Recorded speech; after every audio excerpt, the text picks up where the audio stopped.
Hello, I'm Roberta Winters, a member of the Radnor League of Women Voters. As many of you know, the League of Women Voters has always been associated with registering people to vote and also making sure that every vote counts. However, to do this involves more than having safe and secure elections. It's basically dependent upon a process so that everyone is represented fairly. That process is the focus of our conversation today, and I'm very happy to have with me Deirdre Gibson, who is a fellow advocate from Delaware County and a member of the League of Women Voters. She is here to talk about the important process of providing fair representation for all of us. Welcome, Deirdre. We're happy to have you. Can you tell me a little bit about yourself and how you got interested in this process? Yeah, well, thank you, Roberta. Thank you for having me. And I know that you're a retired teacher, and I can trace my interest back to my remarkable 10th grade civics teacher, Mr. Gil Klein, who taught a bunch of 15-year-olds about the promise of democracy, and particularly the principle of one person, one vote, which is fundamental. So fundamental, in fact, that we relitigate, re-agitate every couple of generations in a very robust way, as is happening now. And fundamental to that is the process of redistricting. So to put my interest into practice, I'm a volunteer for an organization called Fair Districts Pennsylvania. And you know it because, of course, it's a project of the Pennsylvania League of Women Voters. Fair Districts is a nonpartisan statewide coalition of individuals and organizations that work together to ensure an accountable, impartial, and transparent redistricting process for the state. There's hundreds of Fair Districts volunteers, and they work on public education and advocacy on this really key issue.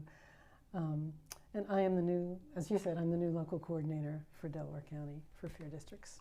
Well, we're really happy to have you, Deirdre. And I was just wondering, what is redistricting? And why are we hearing so much about it right now? It seems like it's in the news. Well, redistricting basically means drawing the lines for voting districts. The Constitution requires, U.S. Constitution requires that every 10 years we conduct a census of the population of the nation. And that is so that we can divide up the 435 U.S. congresspeople among the 50 states. That number 435 never changes, but of course the population changes. So those seats get redistricted or reapportioned to the states based on an updated population. 2020 was a census year, and so now 2021 is the year in which we redraw the districts. And we will use those maps for the coming decade. So it's pretty important. It's not just the 2022 election, it's all the elections up to 2030. There's a lot of attention given to redistricting in every state, but Pennsylvania is getting particular attention because we're a swing state. And the division between Republicans and Democrats in the U.S. House is, as you know, very, very close. And so there's tremendous pressure and attention on our process, and particularly on the outcome of our process. The census results also are the basis for drawing the districts for Pennsylvania's state House and state Senate seats. There's 203 state representatives and 50 state senators. So 253 individual districts all have to get redrawn this year. The final census breakdowns aren't available yet. Usually they're available in April, but because of this pandemic, there's been a delay, so that puts even more pressure on everything. We do know in Pennsylvania, though, that our population did not grow as quickly as that of other states, particularly southern and western states. So we're losing a congressional seat. We're going from 18 down to 17 seats, and I think that's going to be an interesting game of musical chairs. It'll be kind of fun to follow. We also know that in Pennsylvania, there's been a shift in the population. So in general, rural districts have either stagnated or actually lost population, and urban and suburban districts like us have gained population. So that's going to mean a shift in representation, and that's going to cause a lot of agita for people as well. Oh yeah, well, really, you know, so we've got the congressional areas that are going to be redrawn, and we also have the state legislative districts being drawn that includes both our representatives and our senators. So this is very important. Can you tell us more about how important this redistricting process will be?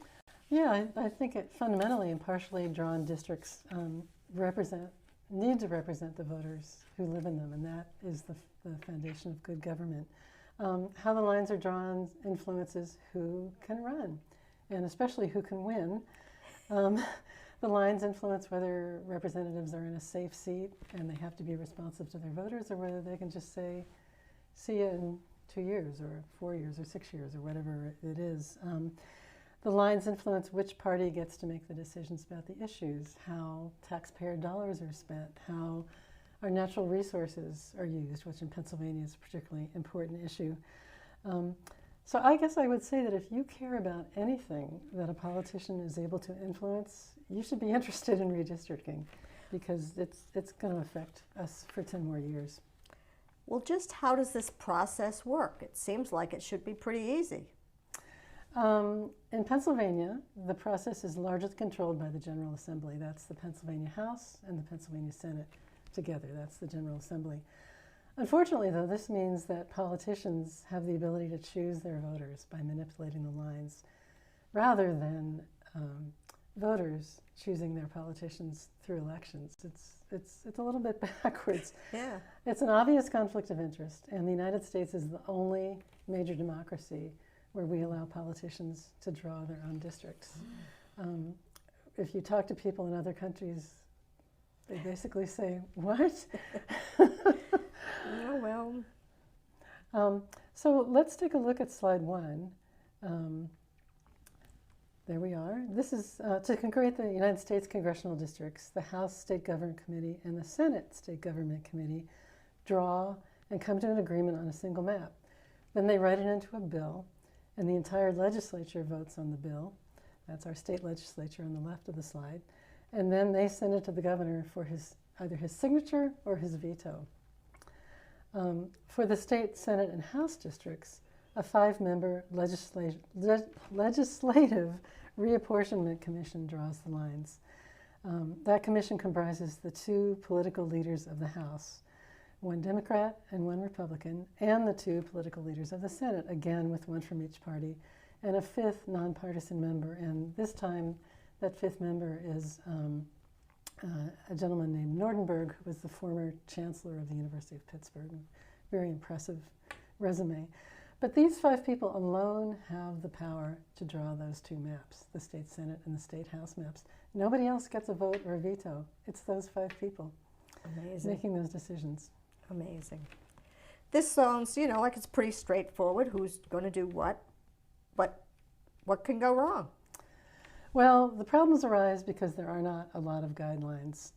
The guidelines that do exist are often ignored, and there are no requirements at all for public input. So what could go wrong?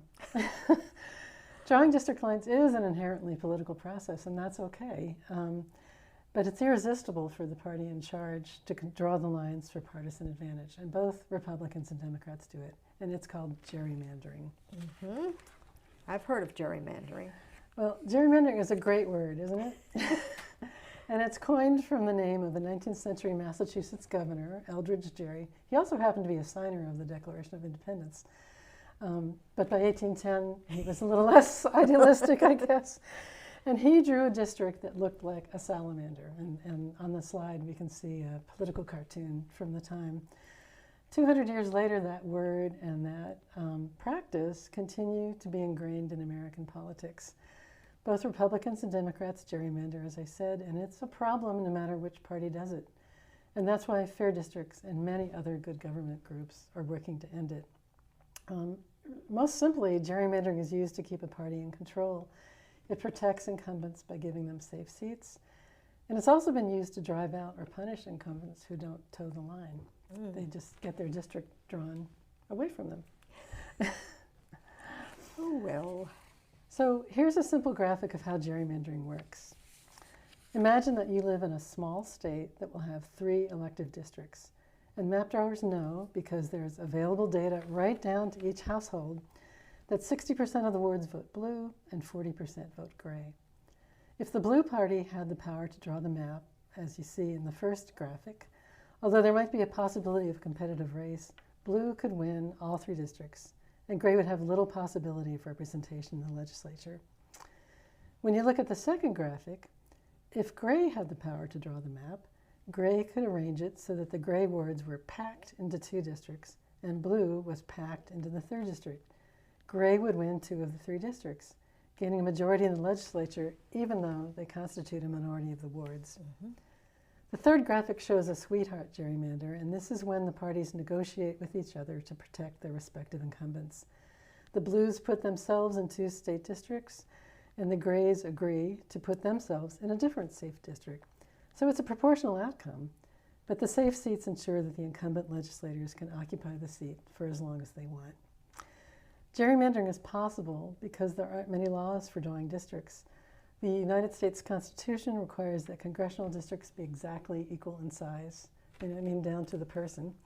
The Voting Rights Act also mandates that under certain circumstances, minority opportunity districts have to be drawn that have at least 50% minority voting age population. That's actually one of the few statutes that remains from the Voting Rights Act. Thank goodness we've got a few things left in the world, we have right? a few things left. So what about the state? So, I mean, I can understand how complicated it is at the federal level, but what about our state legislators? How does that work? Well, in the state, the Pennsylvania State Constitution gives us a few guidelines anyway. The districts have to be compact, contiguous, generally equal in population, not down to the person, and with as few splits of municipalities or counties as possible. But as I said, these requirements are often ignored, and that leads to maps that can look like this close-up of southeastern Pennsylvania House districts. Yes. Radnor used to be split between 3. Now we're only split between 2. Yeah, but you know, you're still split. But we're still split. Given that the most compact geometric shape is a circle, you can see how far from compact many of those districts are, particularly in northeast Philly to the right of the map, where some of them were drawn to protect incumbents. You can see all kinds of squiggles on that map, and thrusts and retreats, and each one probably has a story behind it.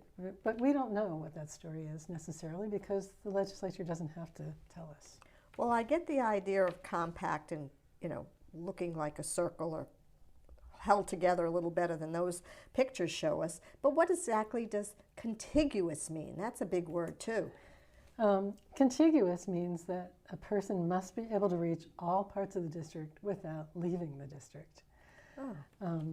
Right here in southeastern Pennsylvania, we had a gerrymander that was so extreme that it became the national poster child for egregious gerrymandering.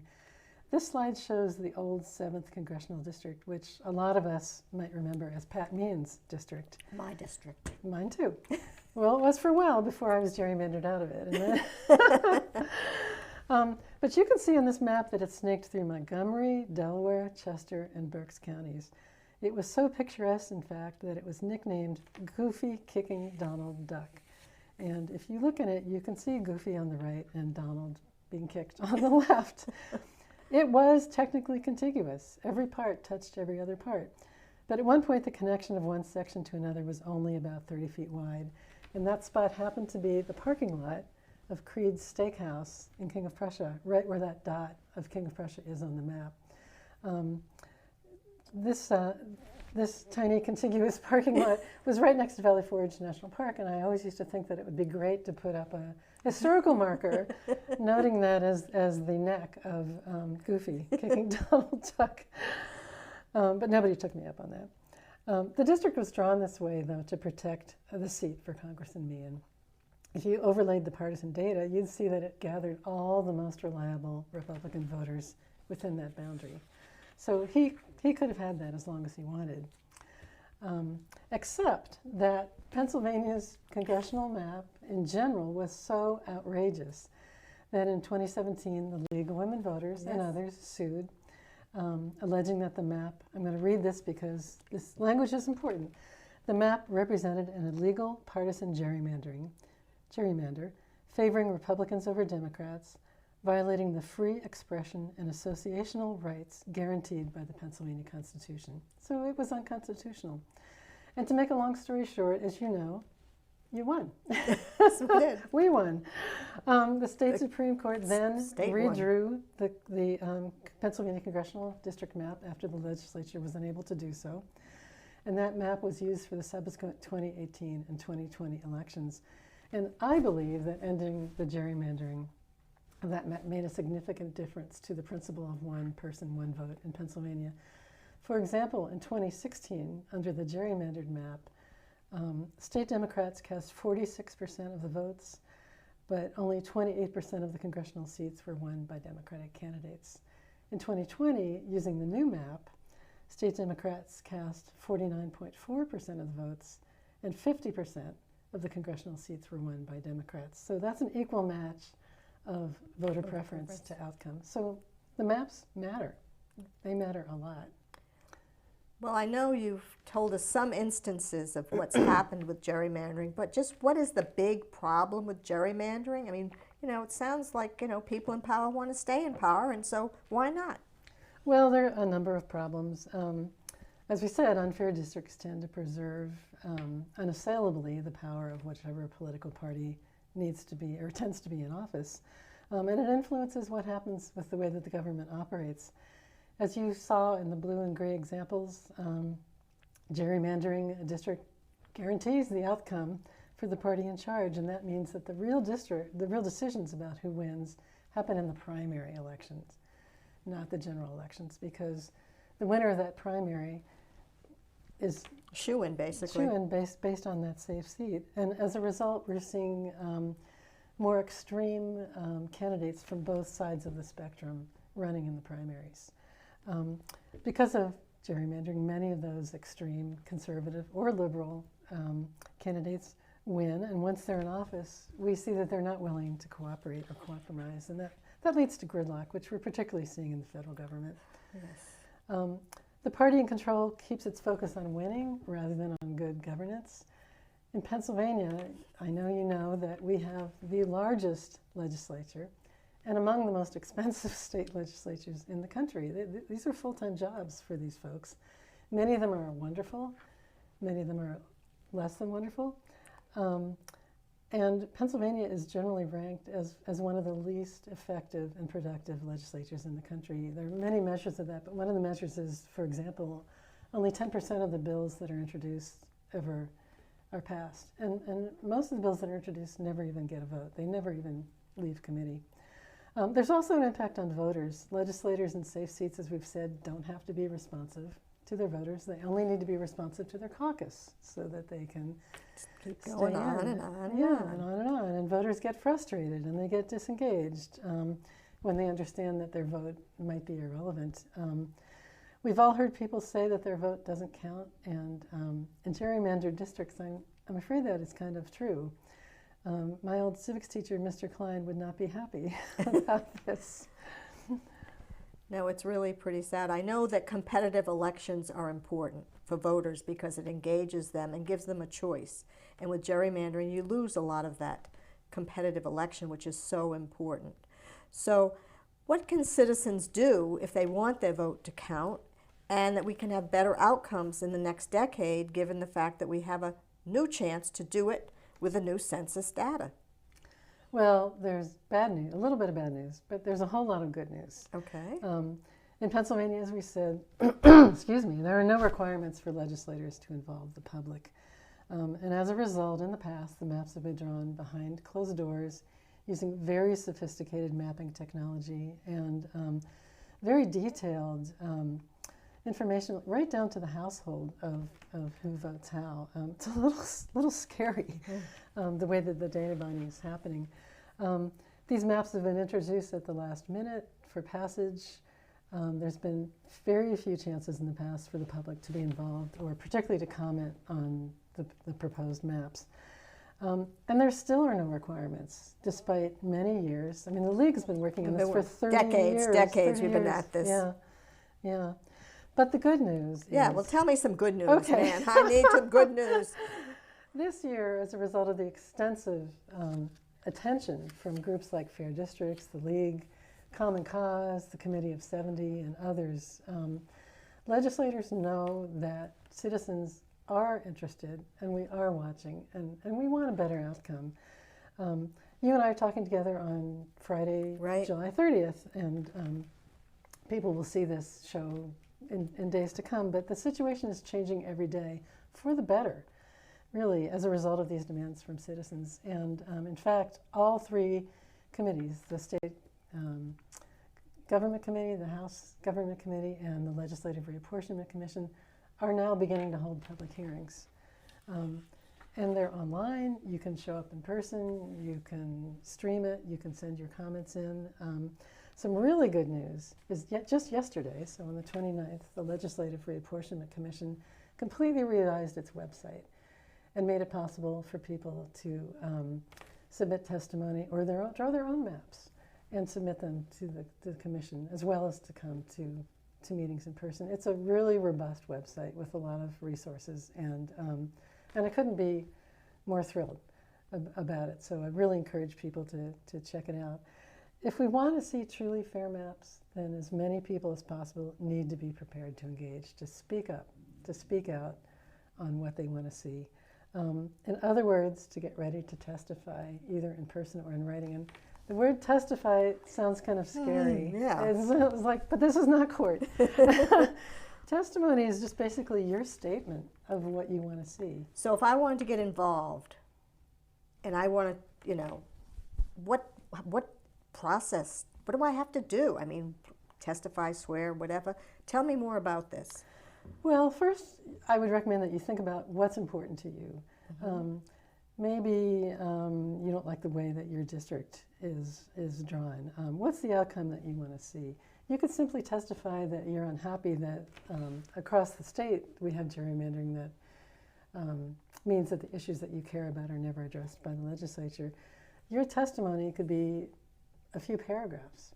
It could be a few hundred words, or it could be lengthy with illustrations and footnotes, and maybe even a map that you draw, because there is very user-friendly software that anybody can use to play around with maps and draw what you would like to see. Draw the Line? Draw the Lines have it. There's a great site called davesredistricting.org.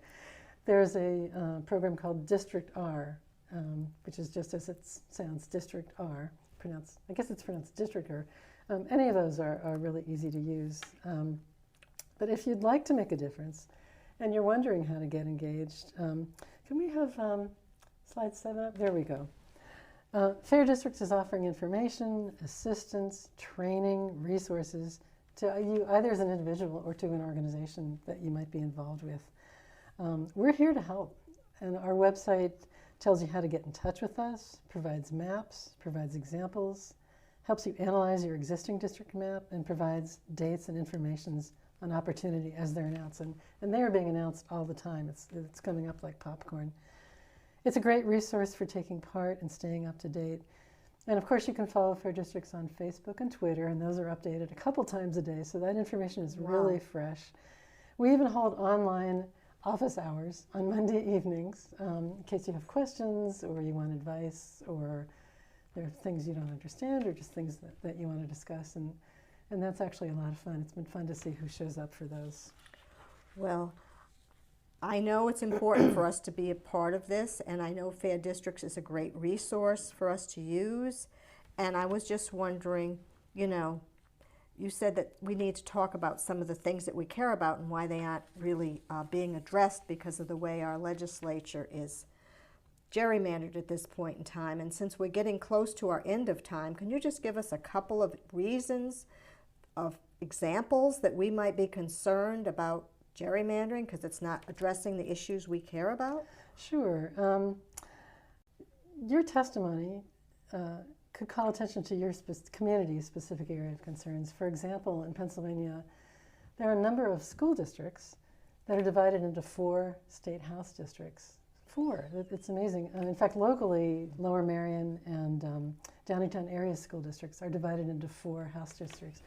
So if your school district is just a tiny little part of a much larger district, it's hard. You're not going to get the attention that you need. You're not going to get your needs addressed. Your town might be split in multiple districts. Same thing. If you're a tiny part of a much bigger district, that might be a problem. Or you might live in a district that's just fine, but you're unhappy, again, that statewide, the issues you care about aren't being addressed. Well, one of the things I wanted to ask you about today, since we don't have a lot more time, what would you like our audience to know about gerrymandering so that they take with them after the show? Well, I'll sum up by saying that gerrymandering is the fundamental reason for poor governance in Pennsylvania. It's absolutely fundamental. Okay. It encourages extremism on both sides of the aisle. It violates the principle of one person, one vote, which again is so fundamental to democracy. But most important, every Pennsylvanian can be part of speaking up for fair districts. And I encourage them to do so because that is the only way that we're going to see a change this year. So citizen power is important. So I want to thank you, Deirdre, for sharing your expertise with us today on gerrymandering and its impact on how we can have our voices heard in this important process, because we know our elected officials are determining whether we are heard or muffled or muted, because gerrymandering does that to our voice. So I want all of our viewers to really get involved, get engaged, pay attention, and participate in this process. And I know the websites are very helpful to us to find that information. We have Fair Districts PA, which is happening in our own state. We have a people-powered Fair Maps initiative that's going across the whole country, being sponsored by the League of Women Voters. And we also have concerns about our own local wards and how they are drawn. And again, Radnor Studio, in this case, Mainline TV, has been involved in sponsoring some of the programs so people in Radnor know how that's done as well. So this topic is very important, very timely, and I want to thank you so much for coming. And of course, we want to encourage and express our continued appreciation to mainline television, and we'd like to have our viewers keep watching so that they can stay abreast of the important topics that they bring to the attention of the residents in our communities. And finally, we want to thank our viewers for their continued attention and to continue to encourage and urge them to participate in the redistricting process at both the national, for our congressional, federal legislators, and our state legislators. So we would like to tell you that further you can also join the League of Women Voters, because that's a way you can help make democracy work. Thank you again for viewing today, our show, and we hope to see you back again. Thank you.